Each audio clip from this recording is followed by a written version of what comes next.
অত্যন্ত শ্রেষ্ঠ একটা কথা আছে, যদি একটা দরজা বন্ধ হয় তাহলে ঈশ্বর নিজে আমাদের জন্য আরেকটা দরজা খুলে দেন। কিন্তু কিছু মানুষ আছেন যারা এটা ভাবেন যে আমার সাথে তো এরকম হলোই না, আমাদের জন্য তো কোনো নতুন দরজা খুললো না, কোনো নতুন পথ আমরা খুঁজে পেলাম না। সেই বিষয়ে আমরা চিন্তা করি, দুঃখ পাই যে এরকম কেন হলো। কখনো কখনো নতুন দরজা উন্মুক্ত হয়, কিন্তু পুরনো যে বন্ধ দরজা আছে তার সামনেই আমরা দুঃখী হয়ে বসে থাকি, আর এমন ভাবে বসে থাকি যে নতুন দরজার দিকে আমাদের চোখই যায় না।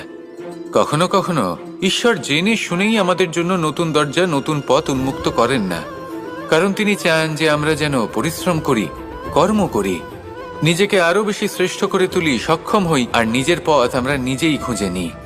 কখনো কখনো এমনও হয় যে ঈশ্বর চান যে আমরা যেন সেই পথে চলতে শুরু করে দিই।